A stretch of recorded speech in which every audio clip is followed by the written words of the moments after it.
This is the Altitude Daily Podcast. Everything you can't miss from today on Altitude Sports Radio. Mosher, Lombardi, and Kane. Indiana's they're a good team. I don't think they're great. They're good. No. Stop. Stop your face. Okay. Stop his face. Mosher, stop his face. That's probably, I would qualify that if top 3 wins for the Nuggets this season. Great. I agree. Top 3.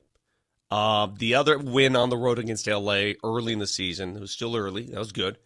But over the last 2 months, that win last night was the best win on the schedule. That win last night. That's totally fair. You don't give that team enough credit. That's a good team. I said that. That's a good team. All right, let me repeat what I said. They're a good team. I don't know if they're a great team, is how I was going to finish that. They're good. Sure. They are good. Sure. They aren't championship level, but they're a good team. No, but our question was, can the Nuggets beat the good teams, the playoff teams, the elite teams? Indiana, being 4th in the Eastern Conference, would qualify as an elite team, in my opinion. The top 4 in each conference. Okay. Top 4 in each conference. Well, I was very, very, very interested in watching that game yesterday. You know, I'll say this, though, about last night, and this is what I think the most positive thing was. It's a hell of a win, man. That's a great win. I'm not taking anything away from it. You controlled the game the entire game. It never really looked out of control. There were moments you're like, okay, what are we doing here? But at the end of the day, the Nuggets took care of business. They're now 6-0. Get this. Here's a stat for you. When they lose at home and then go on the road immediately for the next game, that road game, they're 6-0 this season. Not taking anything away from it. I think it's great. It's a great win. And the thing that I was most happy about. You're not going to score it on my Cheerios today, bro. No, I cannot believe you started the show. Yeah, I opened Everybody a fresh listening, fresh box of Cheerios. You're taking a whiz all over. You might want to just take a few steps back. He opened the show by saying, golf swing. Let me show you. Listen, I need you, youngin', I need you to chill out for a second. I also don't think I've said a full thought yet because I've gotten midway through a sentence and I've been cut off. Yeah, but because that's you're making no sense early in the morning. The Altitude Daily. The Morning Sprint. Dalton Wasserman from the PFF College Football Podcast has nothing but high praise for tight end from Bowling Green, Harold Fannin Jr. New prospect alert. Dalton breaks down what type of tight end Harold is, and it sounds like it'd be a great pairing with Bo Nix and Sean Payton.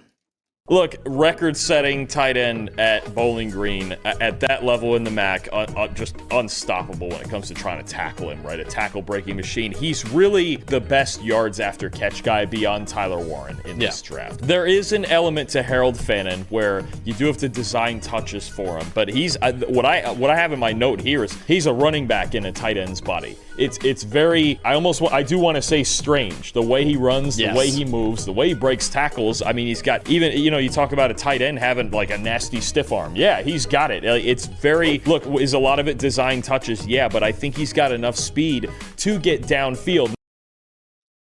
Harold Fannin Jr., you, young man, are a Denver Bronco. I listened to this podcast this morning earlier, and I just said, that's Sean Payton to a T. And Sean Payton, he tipped his hand a little bit. His gave up his poker hand after the draft multiple times, even ahead of the matchups against the Las Vegas Raiders, that he was in love in the draft process with Brock Bowers. What was the one thing that everybody said about Brock Bowers? Not be? Well, so you got to understand, when you walk by Brock Bowers at the Combine, I was shocked at how small he was. Not a hulking guy. No, and that's the thing. Tyler Warren, massive human being. Long, tall, athletic, traditional. Colston Loveland, massive human being. The Joker tight end, run after catch, almost a running back in a tight end's body. That was Brock Bowers a year ago. Sean Payton has verbalized that that's what he almost went for with pick 12. And that was the debate even on our airwaves.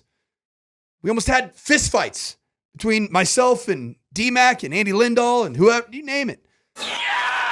And then that happened. Bo Nix is now a Bronco. It's one of my favorite drops that we have on the station. It's never going to get old. So why not have D-Mac's Bo-gasm plus Andy Lindahl's Brock Bowers in the form of Harold Fannin just 1 year later. In the third round? Second round. Second Okay, round. all right. Guarantee that you get this player. So who do you take in the first round? You actually, in this situation, you go in defensive lineman or just best player available? Walter Nolan, defensive tackle, Ole Miss. Spoken like a head coach. I love it. I love it. The Altitude Daily.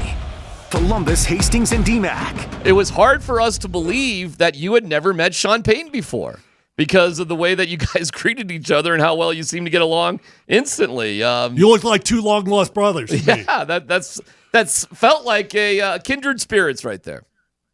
Well, we had actually we hadn't met, face to face, but we had texted quite a bit since his arrival, and when I knew that they were in town for the combine, and I would have a chance to, spend some time with him, I was excited about meeting him face to face, and really enjoyed the 15 minutes or so before the game that I was able to talk with him.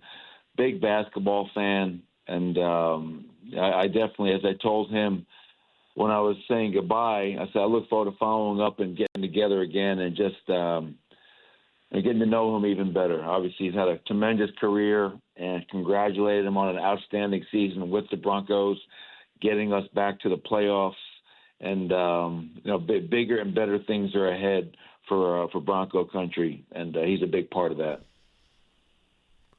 It's interesting. I got a chance to speak with him too, Coach, and he was there when you guys clinched the NBA championship, and I think that celebration and the fans that were around and what that building was like, and you remember that night, I think really, really impressed him. But I was saying a while ago, it doesn't matter the sport, does it?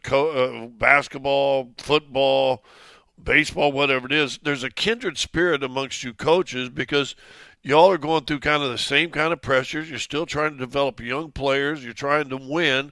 I mean, there's a lot of similarities, even if it's different sports. Oh, without a doubt. And I've been really fortunate to be in Denver for 10 years now.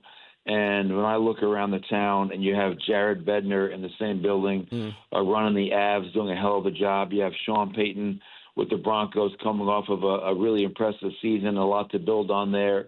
And then, one of my favorite guys, Buddy Black with the Rockies. You talk about a class act and the guy that just is a wonderful person and a great leader for that franchise. And hopefully we can, see the Rockies kind of get back on track. But, I love all the guys in Denver that, that represent their respective ball clubs. And you're right. Coaching is coaching. Teaching is teaching. And we all have our own challenges, but I know that we all support each other at the same time, and that's great when you have that kind of camaraderie with each other. The Altitude Daily. Kreckman and Lindahl. I think at 20 we'll have some good options. We're here to sort through those options right now, and we'll kind of go from there. I mean, Jeff Legwell pointed out yesterday on the show, like Sean Payton is not averse to taking defensive linemen high in the draft. I mean, I'm looking right now through his draft history. His last draft that he ran with the Saints in 2021, he took a pass rusher in the first round. In 2018, he took Marcus Davenport at number 14 overall. He mentioned corner right there. He took Marshawn Lattimore in the first. Back in 2017, he took Sheldon Rankins in 2016. Now, I know some of this was the Saints were coming off of that run of seasons, remember, where they were like 7-9 every year with a top 5 offense and like the 32nd ranked defense in the NFL. So he knew he had to adjust it. But to that point, like Sean Payton is not just myopic about I only can do what's going to make my quarterback better. Yeah, and I'll tell you, I'm not being facetious. This may be my favorite Sean Payton answer ever because, again, even though the Chiefs are vulnerable, they still have a lot of their core in place. They've been doing it a long time. I do not expect the Denver Broncos to compete for the Super Bowl next year. I expect them to now improve on their playoff ranking and maybe threaten in the division. That's the next step in this thing. Mm-hmm. And I say that meaning you don't have to go get if the Joker, first off, Alvin Kamara was one of his Jokers. They got that guy in the third round. It doesn't have to be your first round pick. Right. And this is a very deep group of running backs. Maybe one of the other guys fits the bill that you don't have to snag right at 20.